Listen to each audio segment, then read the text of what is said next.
Hiya,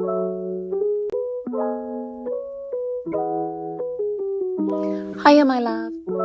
I just wanted to do this because I always think about it, and sometimes on my comments I'll get, you need to put something in their hair, or you need to brush their hair, or this, that and the other. And I really wanted to do this essay just to talk about when it comes to mixed kids and even black kids and our perception of hair, and also our perception of what looks good, what doesn't look good, our concept and reality of natural hair, what natural hair should be like, and our disdain for it in some circumstances. So let me start. You guys know me, I'm Bambi. Welcome to my channel. And I just wanted to have a little chat with you guys because, you know, we're all friends. And just to say I'm a hypocrite, guys. I'm a total hypocrite because I'm that same person. When it comes to me, I'm in Tokyo, Japan. And I'd rather spend money on my boys than on me. So I always make sure I look good. You know, you gotta look good, you gotta represent while you're in a different country. But I haven't got the time and patience to sit down and do braids. And I'd rather spend that money on my kids, like I said before, because in Japan, you can imagine the supply and demand is very high. And the demand is high, but the supply is not. So any hairdressers out here, come make your coins, because you can charge whatever you want to braid someone's hair. And ain't no one got time for that. So I will do anything with my hair. I'll put stuff in, I'll put stuff on, I'll silk press, but I'll do it myself. And at the moment I'm blonde because, you know, it's winter. You gotta pop a little colour when outside it's kind of getting dark and gloomy.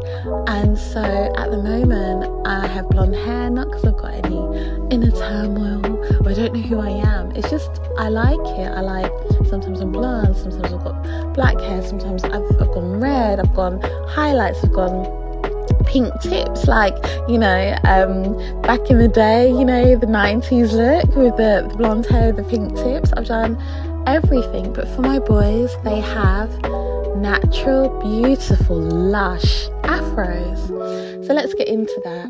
So when my boys were born, for me, it wasn't a case of, I want a Blasian baby. So for some of you who do not know, Blasian is a term that's used for black and Asian.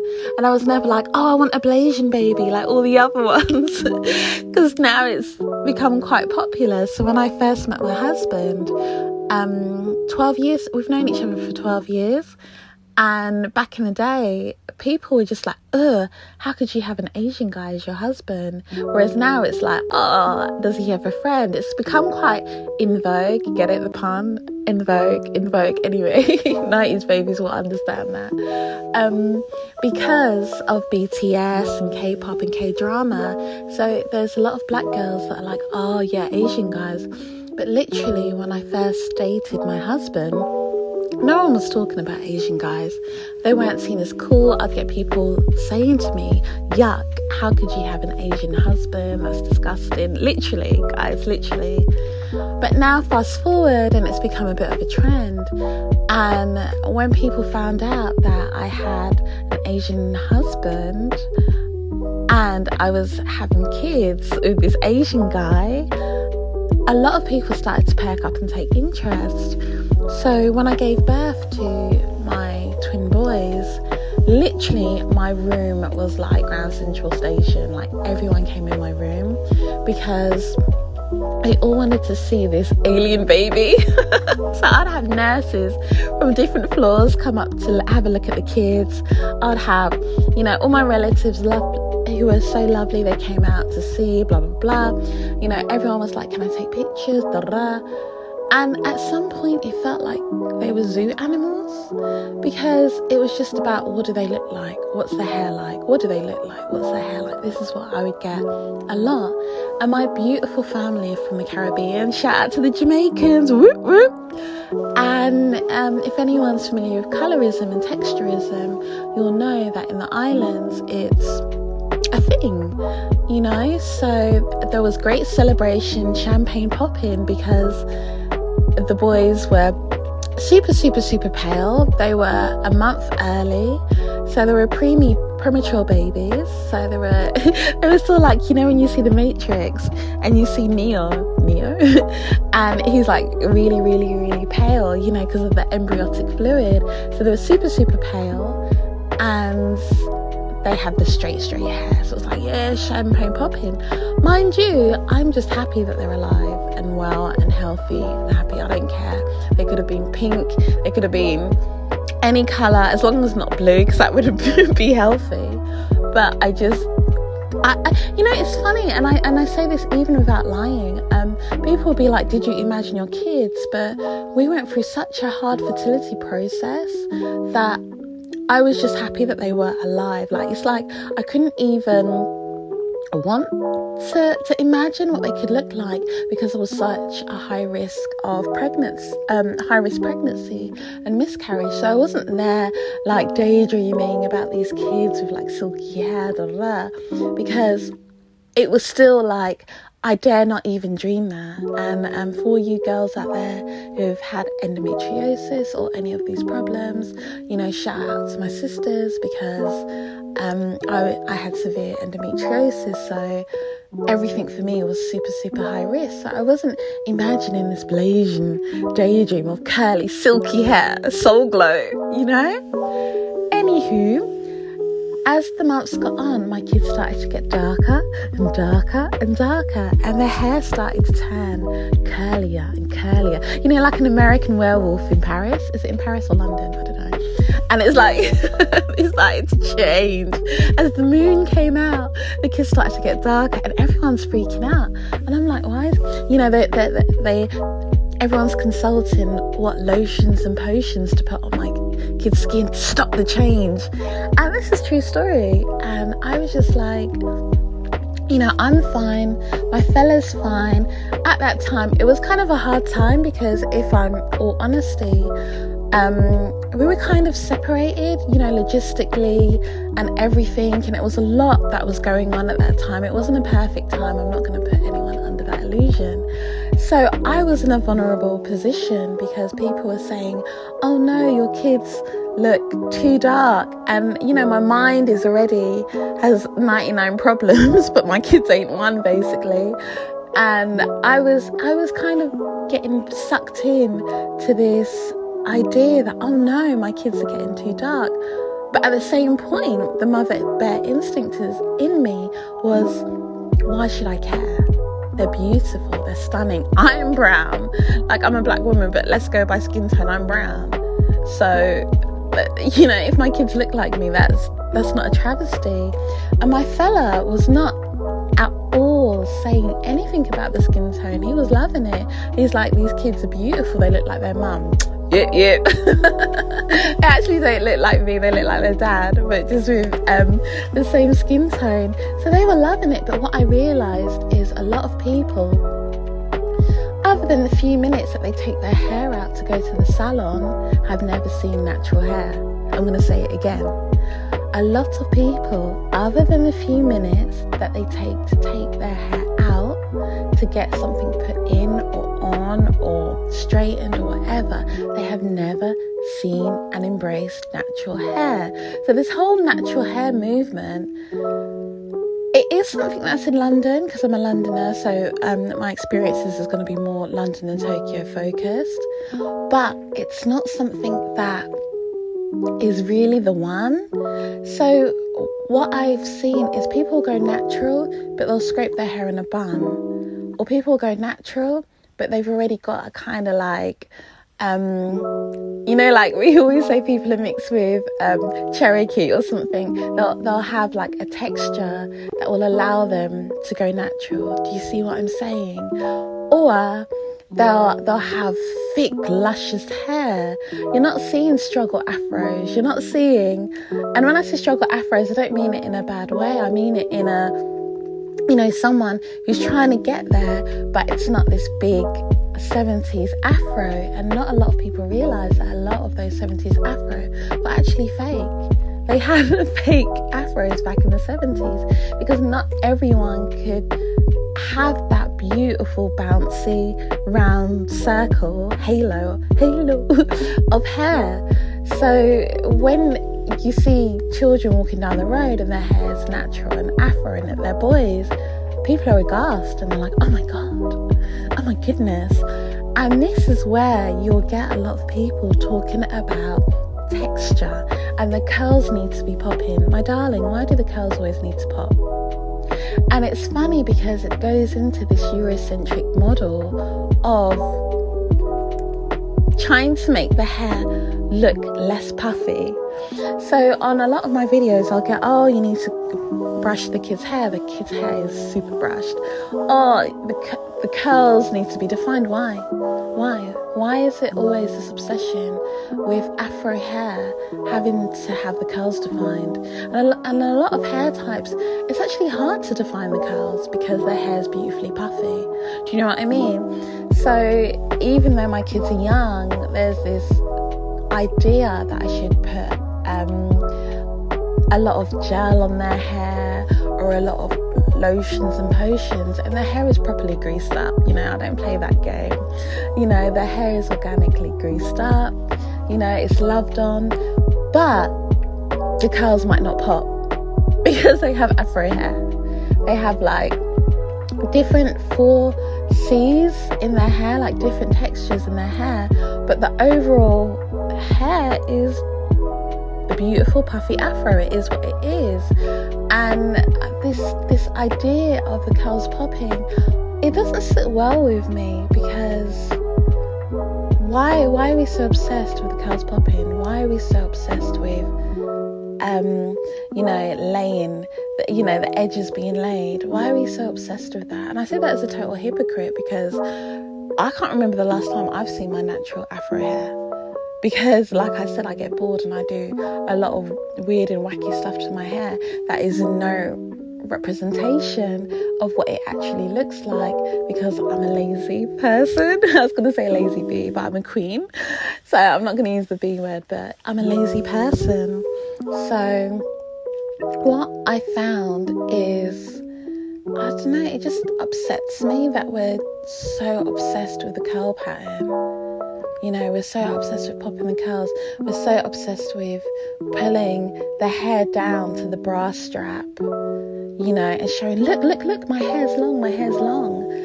And it's a lot to unpack, because why can't Afro hair be puffy? You know, why does it always have to look strand by strand by strand?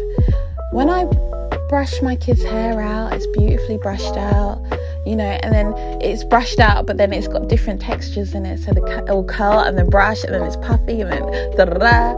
And I'm just like, it's healthy, it's happy. And it's funny because in the UK, when I'm in the UK, people will touch their hair and say, oh, it's a shame. It's a shame. It's a shame. Because their hair is not the silky Blasian idea that people think it should be. Whereas in Japan, if they touch it, and a lot of time they do a sneak touch, so more fool them, because my kids normally have a bit of blue magic, you know, a bit of shea butter, something going on in their hair, so more fool them because they've got that all over their hand now. But they'll say it's beautiful. So I'm in this weird dichotomy where black people in the UK, etc., will talk down on my kids' hair, and they'll literally rake their hands through. Do not be misguided, guys. People are people. Even black people don't realise, and they will literally rake their hands through my kids' hair because they're examining it. The porosity,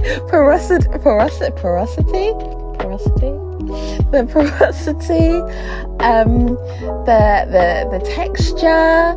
If it's dry, if it's not, they will literally rake their hands through my kids' hair before I've even been able to say stop.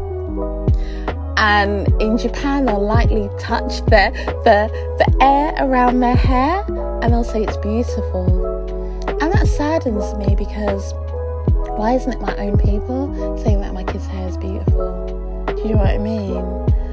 And also, the kids model professionally. The clothes you're wearing, chances are my kids have actually modelled for that brand. And the models agency will always say, we love their hair.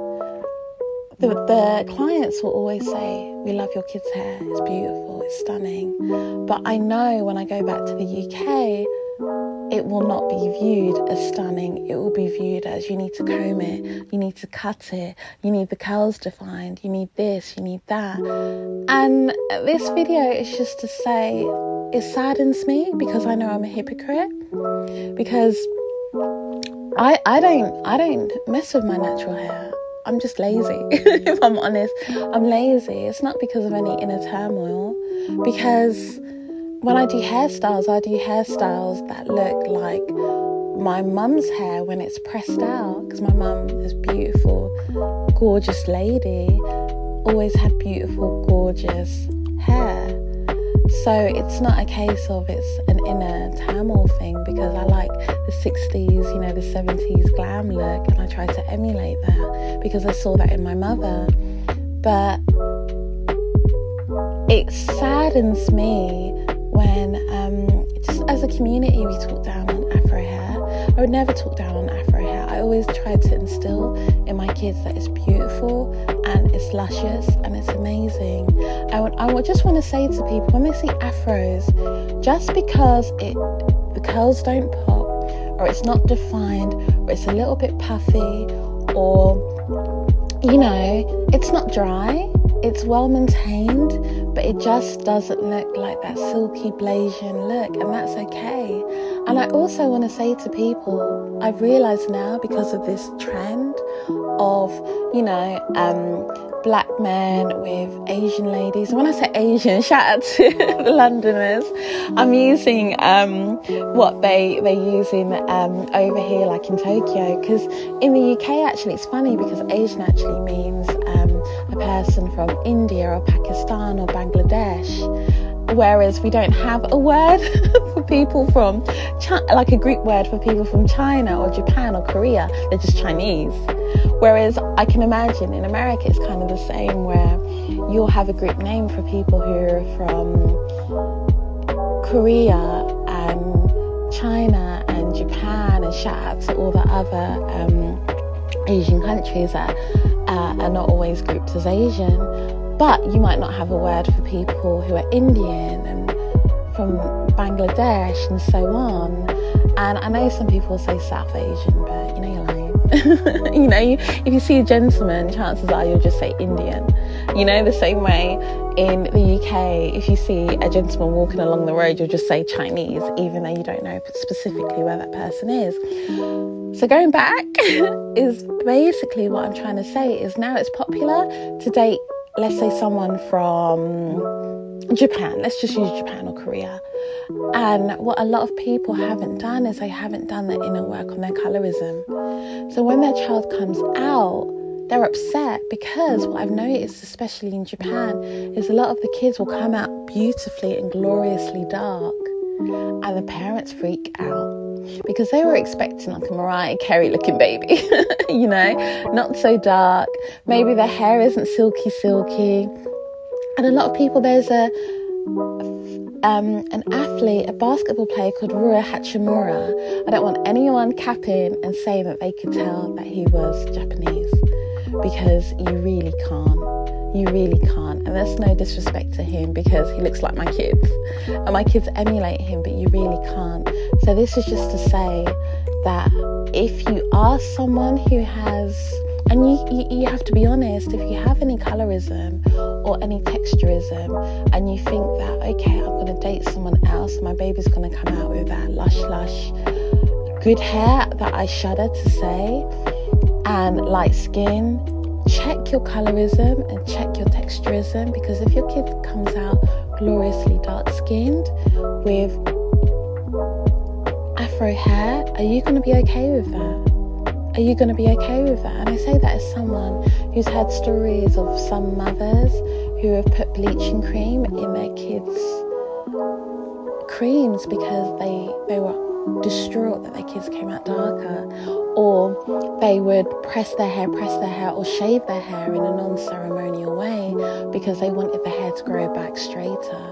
So I'm going to say to all you girls and guys out there, if you've got colorism and texturism issues, check that, because you could end up getting married to a white guy or getting married to an Korean guy, and your kid comes out just looking a beautiful representation of you. And if you are not firm in your beliefs of how beautiful you are as a person, then you might get upset. And I've seen it in real life, and it makes me sad, because at the end of the day, for me, I was just glad that I had beautiful, in my opinion, beautiful, healthy, funny, crazy, wacky, confident, zany. Do people even use the word zany anymore? Wasn't that old school zany word? Zany kids. And it was never a case of, I want my kids to be lighter or straighter hair, other than that time when I just had so many other people in my ear making a big fuss about it, and then I thought I was a strange one for being okay that my kids were gloriously dark. And to this day, I love to just scoop them up and just hug them and just snuggle in their hair. And that's all I'm just trying to say, guys. There's a lot to unpack. I know the comments are going to be interesting, because they always are. Like I said before, I'm a total hypocrite because I rarely see my own Afro hair. But that's a lot to do with laziness. I can't be bothered, guys. No, I haven't got the peas to spend like $300 or I'm going to use US dollars rather than pounds, because everyone's familiar with pounds, dollars. I'd rather just put my kids in Kumon, if anyone's familiar with Kumon, and use that money on them than sitting down for 5 hours to get my hair braided. I'm just that person. But at the same time, just love on each other. Just love on each other. Don't have this obsession for having curls that pop, or everything being so Eurocentric, because I find that even in the Afro hair community, the obsession with curls and length kind of feels a bit Eurocentric. What do you guys think? Let me know what you guys think. I welcome comments. Just keep it nice, just keep it light, just keep it friendly. This channel is about happiness and love, and there's no need to be petty or cruel or anything like that. So this is Bambi signing off. Lots of love from Tokyo, Japan, guys. Have a great day, have a great week, have a great year. 2023 is coming up soon. Oh my goodness.